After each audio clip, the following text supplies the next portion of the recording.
জাতীয় সংলাপ সহ ৩ সিদ্ধান্তে ঐক্যফ্রন্ট। চলুন বিস্তারিত দেখে নেওয়া যাক। একাদশ জাতীয় সংসদ নির্বাচনে ভোট ডাকাতি ও কারচুপির অভিযোগ তুলে ফল প্রত্যাখ্যান করা জাতীয় ঐক্যফ্রন্ট নির্বাচনী ট্রাইব্যুনালে মামলা করবে। পাশাপাশি জাতীয় সংলাপ এবং পুনর্নির্বাচন দাবিতে জনমত গঠনে দেশব্যাপী জাতীয় ঐক্যফ্রন্ট নেতারা সফর করবেন। মঙ্গলবার বিকেলে রাজধানীর বেইলি রোডে গণফোরাম সভাপতি ডক্টর কামাল হোসেনের বাসায় জাতীয় ঐক্যফ্রন্টের স্টিয়ারিং কমিটির বৈঠক অনুষ্ঠিত হয়। বিকেল 4:45টায় শুরু হওয়া বৈঠক চলে প্রায় ঘণ্টাব্যাপী।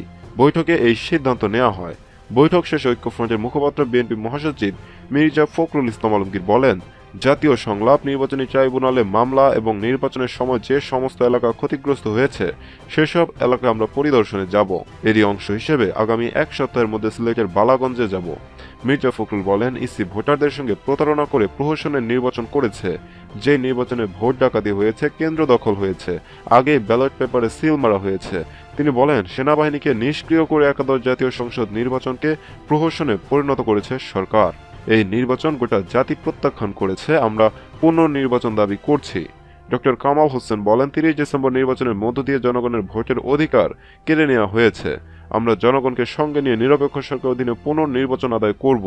সেই আন্দোলনের জন্য ঐক্যফ্রন্টের বৈঠক নিয়মিত হবে বলেও জানান তিনি। বৈঠকে ডক্টর কামাল হোসেন, ঐক্যফ্রন্টের মুখপাত্র ও বিএনপি মহাসচিব মির্জা ফখরুল ইসলাম আলমগীর, জেএসডি সভাপতি আসম আব্দুর রব, কৃষক শ্রমিক জনতালীগের সভাপতি বঙ্গবীর কাদের সিদ্দিকী, বীর উত্তম, গণস্বাস্থ্য কেন্দ্রের প্রতিষ্ঠাতা ডক্টর জাফরুল্লাহ চৌধুরী, নাগরিক ঐক্যের আহ্বায়ক মাহমুদুর রহমান মান্না, গণফোরামের কার্যকরী সভাপতি সুব্রত চৌধুরী, প্রেসিডিয়াম মেম্বার জগলুল হায়দার আফ্রিক, নাগরিক ঐক্যের সমন্বয়ক শহীদুল্লাহ কায়সার প্রমুখ উপস্থিত ছিলেন।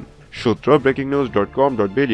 আর হ্যাঁ ভিউয়ার্স, এই ভিডিও সম্পর্কে আপনার মূল্যবান মতামতটি অবশ্যই ভিডিওর কমেন্ট বক্সে লিখে জানান।